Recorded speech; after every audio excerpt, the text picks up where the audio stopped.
হেৰা ব্যাস মই এনেই ঈশ্বৰৰ নাম পোৱা নাই আৰু আপোনালোকেও ভাবিছে যে ভাগৱত আমি পাতিছো এনেই পাতিবলৈ পোৱা নাই বহু আইসকলে বহু বাপসকলে ভাগৱতলৈ আজি আহিম বুলি আহিব পৰা নাই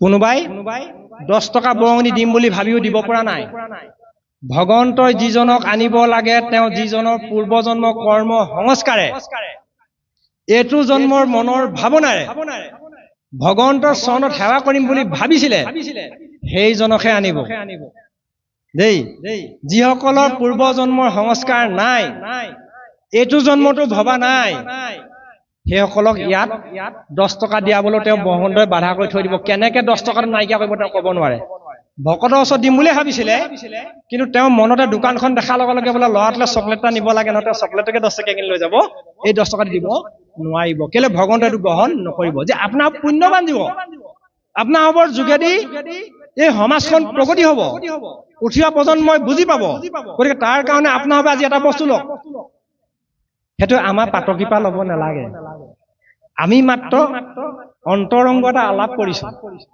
দেই অন্তৰংগ আলাপ বুলি কয় মনে মনে মিলাসকলৰ মাজত কথোপকথন হয় আমাও এই অন্তৰংগ আলাপৰ যোগেদি নাৰদেনো কিয় ব্যাসক পূৰ্বজন্মটো কথা ক'লে ভাগৱত দিওঁতে তেওঁ নকলেও হয় নহয় তেওঁ ফিট মাৰিলে নিব অৰ্থাৎ মইনো আগত কি আছিলো সেইটো মই নকলেও হয় নহয় কিন্তু কিয় কলো এবাৰ এনেকে ব্যাখ্যা দি থাকোতে এজন বাপে মোক পাছত গৈ কৈছেগে দুজনমানৰ আগত বোলে তেখেতে বৰ নিজৰ কথাবোৰ কয় নিজৰ কথা মানে বাস্তৱ সমাজৰ কথাবোৰ বেছিকে কয় বোলে কাহিনীবিলাক ক'ব লাগে তেতিয়া দোকানখন সকলো বস্তুৱে আছে যোনে যি কিনে আৰু যিসকলৰ মনৰ চইচত যি কিনে গতিকে আপোনাৰ হ'ব যি কিনিব যে নাৰদৰ উপৰিজন্ম কথাটো ব্যাসক ক'লে হেৰা ব্যাস মইনো কেনেকে ভাগৱত ধৰ্ম পালো চোৱা খুব কান্দি কান্দি দুখৰ মনে কৈছে ব্যাস তুমি ভাবিছা নেকি নাৰদ হোৱাৰ আগতে মই কি হৈছিলো বহুতে আমি কান্দে নহয় আমাৰ লগত ভকত আছে নহয় এদিন কৈছে ভাবিছা নেকি বাপ আগত মই কেনেকুৱা অসুৰ আছিলো মাঘ বিহুৰ দিনা দুটা মূৰত নুজুজালে মোৰ কুটকুটনিও নাযায় বোলে সেই মূৰকেইটা যুঁজোৱা মানুহটো যেতিয়া ঈশ্বৰ ভকতৰ প্ৰসাদ পৰি গ'ল এতিয়া আকৌ মাঘ বিহুৰ দিনা তেওঁ এই দুখন হাতে সেৱা নকৰিলে তেওঁ মনৰ শান্তি নালাগে নাৰদক কথাখিনি কোৱা আগত ব্যাসে চিন্তা কৰিছে আৰু নাৰদে কৈছে হেৰা ব্যাস উপৰি জন্মত মই দাসীৰ পুত্ৰ আছিলো দাসীৰ পুত্ৰ দেই কি আছিলো এঘৰ ব্ৰাহ্মণত আমি দ্বিজ মানে দুৰ্জা দ্বিতীয় জন্ম হলে তাৰ পাছত বেদ পাঠাত সংস্কাৰতে দ্বিজ উচ্চতে বেদ পাঠ কৰি দ্বিজসকলে উচ্চ হৈহে ব্ৰাহ্মণ হ'ব ব্ৰহ্মতত্ত্ব আয়ত্ত কৰিব পাৰে ব্ৰাহ্মণ হয় নহলে ব্ৰাহ্মণ কুমাৰ ঋষি কুমাৰ এনেকে কুমাৰ কয় ডাইৰেক্ট নকয় দেই পুংখানুপুংখভাৱে নকয় এতিয়া এই কৈছে যে মই আগতে দ্বিজ আছিলো দ্বিজ হৈ মাতৃ দাসী আছিল দাসী মানে গম পাইছে ন চাকৰণী এঘৰ ব্ৰাহ্মণৰ গৃহত মায়ে লাচনি পাচনি কৰি থকা এগৰাকী চাকৰণী অৰ্থাৎ দাসী আৰু মই 5 বছৰীয়া সবাল 5 বছৰীয়া সন্তান ভাগৱতৰ কাহিনীবোৰ চাবচোন 5 বছৰ দিলে নাৰদক কেলে 12 বছৰমান কৰি থব নোৱাৰিলে নিব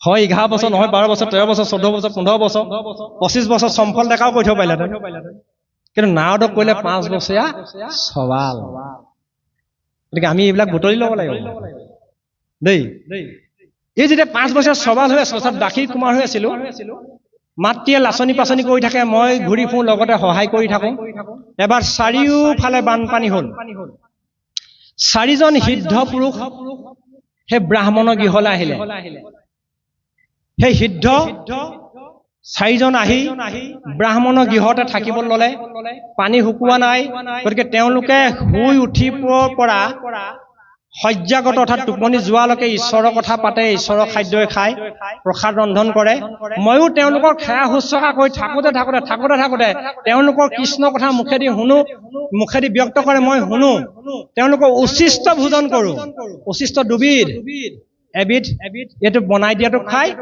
আৰু এবিধ তেওঁলোকৰ কথাকেইটা এইফালেও খায় দেই এতিয়া কোনে কেনেকে খায় এই উচিষ্ট ভোজন কৰি থাকোতে কি হ'ল জানা তেওঁলোক যাবলৈ ওলালে হেৰা ব্যাস মোৰ ইমান দুখ লাগিলে চাৰিজন যেতিয়া পুৰুষ গুচি যাব ওলালে সিদ্ধ পুৰুষ মই তেতিয়া কান্দিছো কেনেকে কান্দিছো হি গুচিল মনৰ মল সন্তৰ গতি মনৰ মনবিলাক গুচি গ'ল কেনেকে সন্ত সংগতিত বুজিছেনে তাৰপাছত কি কৰিলো কান্দিবলৈ যাওঁতে হে ৰাত কৃষ্ণ হেন দেৱতপ হেৰিল মোৰ মহতি কৃষ্ণ হেন দেৱ তেতিয়া মতিটো মোৰ আহিলে হে ৰাতি দিনে গাইলো কেশৱৰ গুণ যখ মনত উপচীয়া হয় কৃষ্ণ প্ৰেম ৰস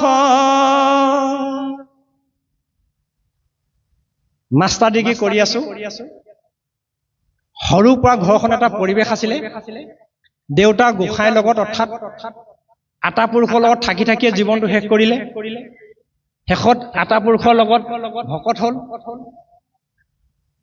গৃহখনত 4টামান বজাতে দেউতা সোনকালে শুই উঠে গাঁৱৰ মানুহ পুখুৰীটো বহুত দূৰত গা ধুবলৈ যায় পুৱা সময়তে গুণমালা গাই যায় ঘূৰি আহোঁতে গুণমালা গাই আহে গুৰু ভতিমা গাই যায় আমি সোনকালে শুই উঠো আৰু গুণমালা গাই যোৱা তেতিয়াই মনত থাকিলে গুৰু ভতিমা তেতিয়াই মনত থাকিলে দেউতাই গাই থাকোতে স্বভাৱটো গাত গঠন হৈ গ'ল নহয় সন্ধিয়া সময়ত মাহঁতে প্ৰাৰ্থনা কৰে আমিও সৰুতে প্ৰাৰ্থনা কৰোঁ ডিব্ৰুগড়ত যেতিয়া পঢ়িবলৈ গ'লো হোষ্টেলত গুণমালা ভাগ লৈ গ'লো অকণমানকে ৰখাই তাতে ধূপ এডাল জ্বলাই সন্ধিয়া সময়ত প্ৰাৰ্থনা কৰোঁ বাকীকেইটাই হাঁহে কয় ই আৰু মাষ্টাৰ ডিগ্ৰী শেষ কৰি চিধাই জাহাজী কল বিচাৰিব বুটমাহ কল বিচাৰিব বুজি পালো লগৰকেইটাই কয় আশীৰ্বাদ মুখস্থ কৰিব আৰু মোৰ কথা কয় ই আৰু শেষ কৰিব মাষ্টাৰ ডিগ্ৰী শেষ কৰিব আৰু ই প্ৰফেচৰ নকৰে আৰু বুজি পালো ই সেইটো পন্থত যাবগৈ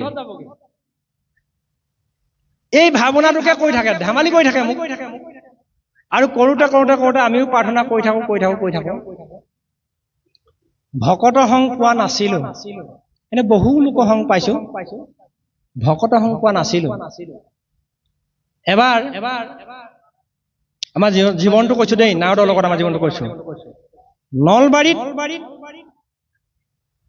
শ্ৰীমন্ত শংকৰদেৱ সংঘৰ অধিৱেশন হৈছিলে আমিনো কি অধিৱেশন চাবলৈ যাম বুলি নাজিৰাৰ পৰা নাইট ছুপাৰ এখন ল'লে নাইট ছুপাৰখনতে মাষ্টাৰ ডিগ্ৰী শেষ কৰি আহিছো আৰু আমাৰ ভিনদেউজনে ক'লে তুমি চাবলৈ যাবা যদি ফ্ৰী আছা যদি ব'লা ওলোৱা ঠিক আছে ব'লক চাই আহোঁ নলবাৰী যোৱা নাই ময়ো যাম বাছখনত চিট শেষ হ'ল মাত্ৰ 2টা চিট আমালৈ থৈ দিছে আৰু নাজিৰাই এজন ট্ৰেফিক তেখেত CBI অফিচাৰ আছিলে ইয়াত ফুলি লগা গুৱাহাটীত থাকে সিদিনা ঘৰলৈ আহিছে আহি তেওঁ মিটিঙলৈ যাব তাৰমানে চাবলৈ তেখেতে এজন ভকতক কৈছে অ' বাপ আমালৈ চিট অকণমান হ'বনে মোৰ কথাৰ মনত আছে দেই বাপ আপোনাক কৈছো বোলে চিট নাই ন ভৰ্তি হৈ গ'ল মাজৰ গলিটো আছে নাই বোলে আছে তাতকে চিট লাগিছে না বোলে মোক বোলে তাত কেনেকে যাব বোলে আপুনি পাছৰ মাজৰ গলিটোতে বুজি পাইছে নহয় তাত কেনেকে যাব তাত মই নাযাওঁ নহয় কৈছে যোৱাজনহে যাব উঠিলে মই আৰু কোট চুট লগাই লৈছো অকণমান আৰু MA পঢ়ি আছো অকণমান গাত অহংকাৰ এটাও আছেতো মোৰ ভৰি কিনাৰতে তেখেতৰ মূৰটো হলদলটো পেলাইছে আৰু সকলো ভৰিত ধৰিছে, সেয়া কৈছে, এনেকে এনেকে পদূলি তুলিছে, এই কৃষ্ণ আপোনাৰ ভাৱক যে পাইছো, আমি আৰু এইডোখৰ স্থানতকে লাগিছে নে ভকতৰ চৰণতকে? মই বোলো এইজন কি মানুহ, সেই একচন জোতা পিন্ধি আছো, মোৰ ভৰিত ধৰিছে। গৈ আছো আৰু গৈ বাটত দেখিলো, ৰূপটো আহি থাকোতে দেখিলো, তাতে এজন বৃদ্ধ ভকত গৈছিলে। গৈ সকলো চাই মেলি আহিলো। মাজে অধ্যয়ন কৰো, দিন গ'ল, কাল গুচি গ'ল। মনতে বহুত প্ৰশ্ন চিন্তা কৰি থাকো ধৰ্মৰ ওপৰত। সেই ভকতজনৰ ওচৰলৈ গলো এদিন, তেখেতক সুধিলো যে আমাৰ ধৰ্মটো কি ধৰ্ম, নামটো কওকচোন। মই বোলো হিন্দু ধৰ্ম হয় নহয়? তেখেতে মিচিককে হাঁহি মাৰি ক'লে, হিন্দু উপত্যকাৰ কাৰণে হিন্দু ধৰ্ম। বোলো আপুনি কেনেকে জানিলে? এই তাত 5 নম্বৰ কিতাপখন দাঙি আনাচোন তুমি। কিতাপখন আনিবলৈ দিলে, তুমি ইয়াত পঢ়াচোন কি আছে। পঢ়িলো, বৰ লাজ পালো নিজকে। এইজন ইমান পঢ়ে নে? পিছৰ দিনা গলো, আমাৰ বোলো সংহতি কেইটা, সেই কিতাপখন টানি আনাচোন মোক ক'লে। তাত 12 নম্বৰ পেজটো চোৱাচোন, কেইটা লিখা আছে। ৰাম, এইজন ধোন বৰ চোকা। মোক ক'লে তুমি অসমখনৰ বিষয়ে পঢ়িছানে? বোলো পঢ়িছো। যুগনায় শংকৰদেৱ কিতাপখন পঢ়িলা? বোলো নাই পঢ়া। ধন্য নৰোত্তম ভাল কিতাপখন পঢ়িলা? বোলো মই নাই পঢ়া। সেহি গুণনিধি পঢ়িলা? নাই পঢ়া। তুমি কি পঢ়িলা? তুমি ছচিয়লজি ডিগ্ৰী ললা? তুমি অসমীয়া সাহিত্য গ্ৰন্থবিলাক তুমি পঢ়িছা? বোলো নাই পঢ়া। গুৰুজনাৰ লিখনি পঢ়িলা? নাই পঢ়া। কীৰ্তন পঢ়িছা? বোলো কীৰ্তন আমি সুৰবোৰ জানো আৰু ককাহঁতে গাই অলপ চলপ শুনিছো, পঢ়া নাই। ভাগৱত পঢ়িছা? পঢ়া নাই। বোলে তুমি একো পঢ়া নাই, তুমি পঢ়িবা। তেখেত কিমানলৈকে পঢ়া জানে? মই কাহিনীটো এইকাৰণে আনিছো, ক্লাছ 6লৈকে পঢ়া। তেখেতৰ লাইব্ৰেৰীটো ইমানটোমান হ'ব। ইমানেই অধ্যয়ন কৰে, চকুৱে হালধীয়া দেখি যায়গে। এতিয়াও আছে দেই বাবু। তেখেতৰ লগত থাকোতে তেখেতে মোক প্ৰায় 150খনমান অসমীয়া গ্ৰন্থ পঢ়াই দিলে। আপোনাৰ বচনত চাবা দিছো দেই, ফিট মোৱা নাই। বোলে এইবিলাক পঢ়া, তোমাক দৰকাৰ হ'ব। কেলে?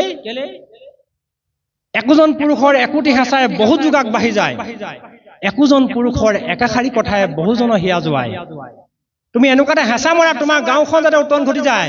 তুমি সমাজখনলৈ কি দিলো তুমি সেইটো চিন্তা কৰিবা। তুমি সমাজখনৰ পৰা কি পালো সেইটোত লৈ অসন্তোষ নকৰিবা। তুমি উদাহৰণ নিদিবা, তুমি নিজে উদাহৰণ হোৱা। তুমি উপদেশ নিদিবা লোকক, তুমি নিজে উপদেশী হোৱা। তুমি সমাজখনে যাতে, তোমাৰ বংশ পৰিয়ালে, তোমাৰ ওচৰ চুবুৰীয়া, তোমাৰ লগৰ সমনীয়াই তুমি যাতে যোৱাটো নিবিচাৰে। তুমি গুচি গলেও, অৰ্থাৎ দেহাটো যেতিয়া শেষ হ'ব, যাতে তোমালোকক তুমিনো কি লৈ জীয়াই থবা, তুমিনো কি থৈ যাবা, যাতে অনুভৱ কৰে। গতিকে এই ভাৱনাটোকে তুমি ক'ত পাবা? মোক সুধিলে, ক'লে নাৰদৰ ৰূপজন্মত পঢ়া। 7 বাৰমান পঢ়িলো, প্ৰভু একো উপাধি নাপালো। শেষত তেখেতে কৈ দিলে, নাৰদৰ উপজন্মৰ এতিয়া তুমি পঢ়া ভকতৰ সংগত। 5জন ভকত লগ লাগি ৰাতি ভাগত পঢ়ি তেতিয়া ক'লে, কেনেকে ক'লে? নাৰদ কি কৈছে প্ৰথমটো তুমি চোৱাচোন। সাধুৰ সংগত মনৰ মলখিনি গুচাইছিলে। আৰু কৃষ্ণহনৰ দেৱত পৰিলে মূৰ মতিটো মানে আগত কৃষ্ণ দেৱতাৰ মতিটো নাছিলে। মতি থকা আৰু জনা পাৰ্থক্য আছে দেই প্ৰভু দেই। মতিটো থকা আৰু জনা পাৰ্থক্য আছে। এই মতি যে পৰিলে, তেতিয়া 4জন হিত গুচি গ'ল। তেতিয়া কি কৰিলে? চেষ্টা পাছে যাওঁ কৰি কাতৰ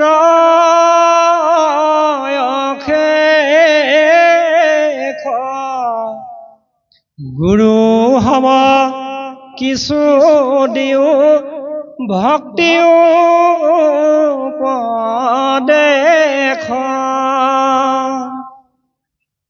হেনবা পাতকি সংসাৰ কত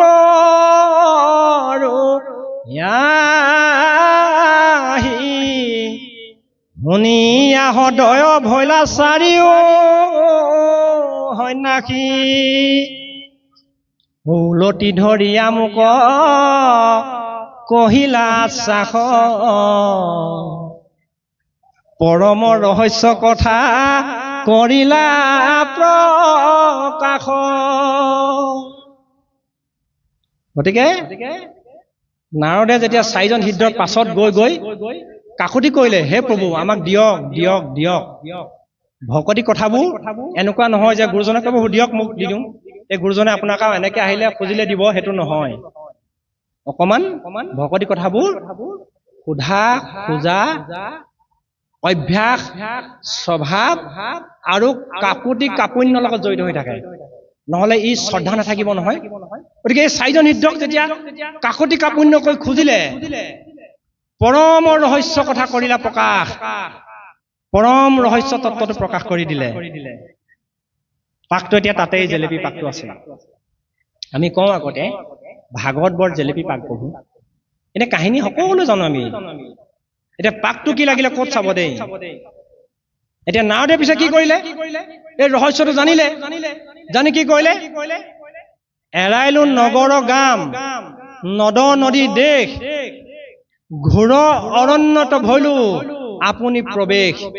কেলে প্ৰৱেশ কৰিলে তেওঁ, এই 4জন সিদ্ধও গ'লগে, তেওঁলোকক জ্ঞানটোও দিলে। তেওঁ দিয়াৰ পাছত তেওঁ যিগৰাকী দাসীৰ মাতৃ, সেইগৰাকীক সৰ্পই দংশন কৰি মাৰি পেলালে। আগচন নামাৰিলে আকৌ দেই, মনত ৰাখিব, আগচন মৰা নাই আকৌ। 4জন সিদ্ধ গুচি যোৱাৰ পাছত নাৰদ যেতিয়া ঘূৰি আহিলে, আহি দেখিছে মাতৃক সৰ্পই দংশন কৰি মাৰিলে।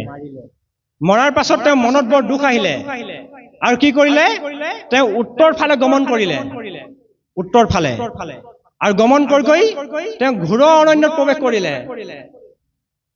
ঘোৰ অৰণ্যত প্ৰৱেশ কৰিলে কি কৰিলে, এৰাইলো নগৰ গাম নদ নদী দেশ। কি এৰিলে তেওঁ, এৰাইলো নগৰ গাম নদ নদী দেশ। এতিয়া আমি নাৰদ যদি হবলৈ যাওঁ, নগৰো যদি ত্যাগ কৰো, গাঁওখনৰ পৰাও গুচি যাওঁ, নদ নদীবিলাকো পাৰ হৈ যাওঁ, তেতিয়া আমি কি পামগে বাৰু? বাহ্যিকত এইটো কৈছে জানো? এইটো দেখাইছে নাৰদে সেইখিনি সময়ত বনৰ মধ্যলৈ গুচি গ'ল। এতিয়া আপুনি ক'ৰ বনলৈ যাব? আমি যাম জানো প্ৰভু? দিয়া যাবনে? আপোনাৰ ল'ৰাটো ক'বনে তই নাৰদ হ আৰু বনৰ মধ্যলৈ গুচি যা, নগৰ এৰি যা? সেইটো নহয়। ই আমাক এটা দিশ দেখাইছে। এৰাইলো নগৰ গাম, নগৰত কি আছে? আনন্দ আছে, দুখো আছে। নগৰত নোপোৱা বস্তু পায়, নেদেখা বস্তু দেখিবলৈ পায়, নোচোৱা বস্তু চাবলৈ পায়, নোখোৱা বস্তু খাবলৈ পায়। নগৰত সুবিধাও আছে, নগৰত অসুবিধাও আছে। গতিকে জীৱনটো আছে মানে আমাৰ সুবিধা অসুবিধা আনন্দ দুখ সকলো থাকিব। গ্ৰামত কি আছে? আমি জন্ম চক্ৰান্তটো আছে দেই। নদ নদী দেশ, আৰু দেশ মানে সীমা। আমাৰ সীমা 3টা, সময়ৰ সীমা, ভৌগোলিক এটা সীমা, দেশ বা গাঁওখন বা চহৰখন নগৰখন, আৰু একেবাৰে চূড়ান্ত সীমাটো হৈছে কৃষ্ণ গৰ্ভ, যিটো কোৱা হয় বিউটিফিকেশ্যন বুলি কয় ইংলিছত, যিটো কোৱা হয় অমৃত নেক্টা, যিটো বিচাৰি গোটেই অমৃত সন্ধানৰ কাৰণে জগতখন কৰিছে। গতিকে এই ভাৱনাটো, নদ নদী গাম, নদী বৈ আছে, হয়নে প্ৰভু? বৈ থকাটো সোঁত বুলি কয়। সোঁত মানে গতি, গতি মানে প্ৰবাহ, সংসাৰ মানে সোঁত, সোঁত মানে গতি, গতি মানে প্ৰবাহ। এই সংসাৰ সোঁতখিনিত আমাৰ ফূৰ্তিত আমি ক'ব নোৱাৰা হৈ যাওঁ, আনন্দত মতলীয়া হৈ যাওঁ, দুখত ভাগি পৰো, উত্তৰণ হলে হিংসা কৰো। এইখিনি আমাৰ স্বভাৱ।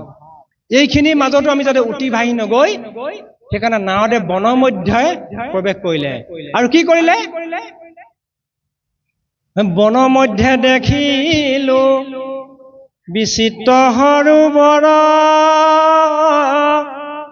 স্নান পান কৰি ভৈলো সুস্থ কলেবৰ, আসনে বহিলো শিশু চৰত তলে কৃষ্ণক চিন্তিবে লৈ লো হৃদয় কমলে আনন্দ সিন্ধুত মন মজিলে আমাৰ প্ৰকাশক ৰন্ত কোটি ছন্দটো অধিক কিন্তু আমি নামত কি বুলি কওঁ কৃষ্ণ সূৰ্য ভৈলন্ত প্ৰকাশ আৰু ইয়াত নাৰদে কেনেকে দেখিলে কোটি ছন্দটো অধিক আনন্দ সিন্ধু নাৰদে দেখিলে যেতিয়া শিশু এই গছজোপাত বটবৃক্ষ গছজোপাত আহঁত গছজোপাত ভগৱন্ত কৃষ্ণ যাব সময়ত বহিছে আৰু নাৰদে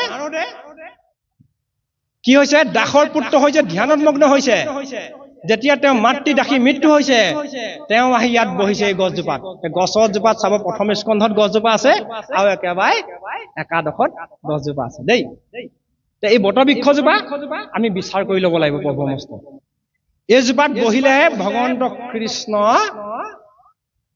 অৱতৰণ হব কেনেকে কোটি ছন্দটো অধিক প্ৰকাশ হৈছে যেতিয়া তেওঁ এই গছজোপা তলত শিশু কিন্তু অস্বস্থজোপা শিশু দেই সৰু গতিকে শিশু মানে সৰু বুজে যেনেকে বুজে আৰু গতিকে এই জোপা তলত আমি বহিবলৈ চেষ্টা কৰিব লাগিব আৰু নাৰদৰ এই গছজোপা তলত বহিয়েই যেতিয়া ভগৱন্ত কৃষ্ণক চিন্তা কৰিলে তেতিয়া হৃদয়ত এটা প্ৰকাশ হৈ ছন্দটো অধিক তেওঁ কোটি তেওঁ স্বৰূপ প্ৰকাশ পালে আনন্দ সিন্ধু হল গতিকে আমি যেতিয়া ভগৱন্তৰ চৰণলৈ ভাগৱত পঢ়িম এই গছজোপা তলত বহিবলৈ চেষ্টা কৰিম সাধুৰ সংগত এই গছজোপা বিচাৰি ল'ব সকলো কথা ব্যক্ত কৰিবলৈ দিগদাৰ হয় এই সাধুৰ সংগত আহি আপোনালোকে গছজোপা বিচাৰি লওক তাতে ধ্যানমগ্ন হওক ধ্যান মানে ঋষিমুনিসকলে ধ্যান কৰা কথাটো কোৱা নাই ধ্যান বৈষ্ণৱৰ যিটো ধ্যান এই ধ্যানত বহক আসনখনত কেনেকে বহক তেনেকে বহি লৈ সবাতোদিক আপোনালোকে আনন্দ হিন্দু প্ৰকাশ কৰি দিয়ক কোটি ছন্দ সদিক ভগৱন্ত কৃষ্ণ প্ৰকাশ হ'ব আৰু লগে লগে ব্ৰহ্মকল্পত নাৱত ব্ৰহ্মা হৃদয়ত সোমাই পৰিলে অৱতৰণ হল কিন্তু নাৱত মৃত্যু হৈছে বুলি তাত লিখা নাই সাপে মুঠ হলাই মানুহে চৰিত্ৰ হলাই মানুহে সংস্কাৰ হয় কথা বুজি পালে নাই মানুহে চৰিত্ৰ হলাই সংস্কাৰ হয় জীৱাত্মা এক হলেও আমি ছটা বস্তুৰ কাৰণে ছটা দিশৰ কাৰণে পাৰ্থক্য এতিয়া প্ৰজন্মৰ আইসকলে ছোৱালীসকলে লৈ লওক ছটা বস্তুৰ কাৰণে পাৰ্থক্য আমি জীৱাত্মা সকলো একেই আমাৰ জন্মৰ কাৰণে আমি পাৰ্থক্যত আছো কোনোবাই উচ্চ শ্ৰেণীত কোনোবাই উচ্চ বংশত কোনোবাই একেবাৰে পৃথিৱীৰ বুঢ়া ফুটা জ্ঞানীৰ ঘৰত বুজিছেনে কোনোবাই দুখীয়া সেইকাৰণে কতো হওঁ ধনী দুখী তপস্বী যতেক ৰাজা ৰাজভিত্ৰ আৰু মনুষ্য অনেক কোনোবাই দুখীয়া ঘৰত কোনোবাই ৰজা ঘৰত গতিকে জন্মৰ আমাৰ এটা পাৰ্থক্য আছে কোনোবাই আমি আকৌ সেইটো জন্মৰ পাৰ্থক্যও নহয় কোনোবাই পুৰুষ হলো অৰ্থাৎ আমি পুলিংগ হলো কোনোবাই স্ত্ৰীলিংগ হলো মহিলা হলো কোনোবাই পুলিংগ স্ত্ৰীলিংগ দুইটা সংযোজনত আমি তৃতীয় লিংগ হলো কিন্নৰ হলো বুজিছেনে গতিকে এই জন্মত আমাৰ পাৰ্থক্য আহিলে কিন্তু জন্মটো পাৰ্থক্য কোনটো আমি সংস্কাৰ কৰিব লাগিব সেইকাৰণে দ্বিতীয়টো হৈছে আমাৰ সংস্কাৰ আমি জন্ম হলে আমাৰ একাৰণে সংস্কাৰ হয় সংস্কাৰ আমাৰ দুবিধ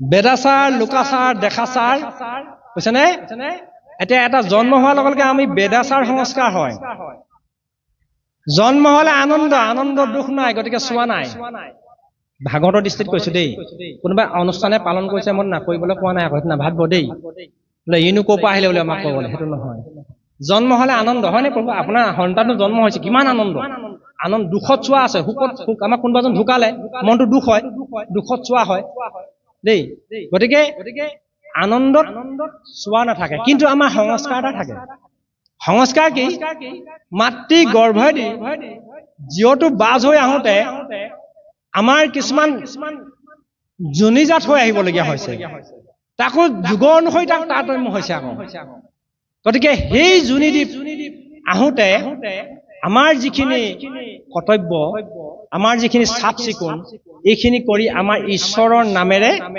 সংস্কাৰ কৰিব লাগে বুজি পালেনে ঈশ্বৰৰ নামেৰে আমি সেইটো এটা কৰো নহয় কোনোবাই দিনটো ইফালি ভাল হ'ব পাৰে কোনোবাই 10 দিন কৰো কোনোবাই এমাহত কৰো কোনোবাই 15 দিন কোনোবাই 50 দিন কৰো ইফালি ভাল হ'ব পাৰে কিন্তু আমি ঈশ্বৰৰ নামে সংস্কাৰ কৰো এক নম্বৰ কথা দ্বিতীয়তে সংস্কাৰ আৰু এবিধ আছে হেবি হৈছে কি আমি জন্ম হোৱাৰ পাছত আমাৰ স্বভাৱ এটা গঠন হয় স্বভাৱ কেনেকৈ গঠন হয় মই যিহেতু সমাজ শাস্ত্ৰ বিষয়টো পঢ়াওঁ সমাজৰ বিষয়বিলাক টানি আনো আৰু সমাজখনক অধ্যয়ন কৰা মূল বস্তু হৈছে মানুহৰ আচৰণ মানুহ সমষ্টিহে সমাজ হয়নে গতিকে মানুহৰ আচৰণবিলাক আমি অধ্যয়ন কৰোঁ দেই আৰু মানুহৰ আচৰণ অধ্যয়ন কৰাটো আটাইতকৈ টান কাম সেইকাৰণে বহু ক্ষেত্ৰত এই যিমানবিলাক পণ্ডিত আছে কেতিয়াবা তেওঁলোকৰ কথাবোৰ মিছা হৈ যায় প্ৰমাণ হৈ যায় যিমানবিলাক বৈজ্ঞানিক আছে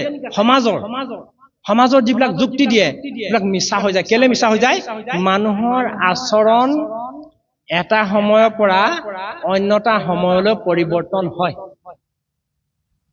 ডেকাত হৈ থকা আচৰণটো বৃদ্ধত পৰিৱৰ্তন হয়নে গতিকে এটা সময়ৰ পৰা অন্য এটা সময়লৈ পৰিৱৰ্তন হয় গতিকে মানুহৰ পৰিৱৰ্তন হোৱা সময়টো মানুহৰ আচৰণটোক বুজি পাবৰ কাৰণে বৰ জটিল ইমানেই জটিল কেতিয়াবা মানুহৰ সেই জটিলতাটোক অধ্যয়ন কৰিবৰ কাৰণে বংশগতি চাবলগীয়া হয় সেইকাৰণে অন্য ব্যক্তিসকলক তেওঁলোকৰ বংশগতিক তেওঁলোকৰ এই সমাজখনক তেওঁলোকৰ গাঁওখনক তেওঁলোকৰ চুবুৰীটোক এটা সহায়কাৰক হিচাপে অধ্যয়ন কৰিবলগীয়া হয় দেই গতিকে এই আমাৰ চুবুৰীটোৱে আমাৰ বংশটোৱে আমাৰ গৌৰৱটোৱে আমাৰ ওচৰ চুবুৰীয়ে আমাৰ গাত এটা সাঁচ পেলায় এই সাঁচটোৱে আমাক স্বভাৱ গঠন কৰে ই সংস্কৃতি গঠন কৰে এতিয়া স্বভাৱটো সংস্কাৰ পাছত আমি শিক্ষা সংস্কাৰ কৰিব লাগিব 3 নম্বৰত আমাৰ শিক্ষা 4 নম্বৰত আছে আমাৰ ব্যৱহাৰ শিক্ষা হলে নহব আমি ব্যৱহাৰ কৰিব পৰা উপযোগী হ'ব লাগিব শিক্ষা দুবিধ এবিধ জীৱটোক অৰ্থাৎ দেহাটোক খুৱাবৰ কাৰণে আমি পুথিগত শিক্ষা লৈছো আৰু এবিধ হৈছে কি এই জীৱটোকো তেনেকে সৎ পথলৈ নিবৰ কাৰণে এবিধ শিক্ষা লৈছো গতিকে সেই দুই ভাগ আমি সমাপন্ন কৰিব লাগিব সেইকাৰণে এইবিলাক কৈছে কি 4 নম্বৰটো শিক্ষা এই শিক্ষাৰ লগত এটা বস্তু নহলে কিন্তু প্ৰকাশ নহয় বহিঃপ্ৰকাশ নহয় সিয়ে হৈছে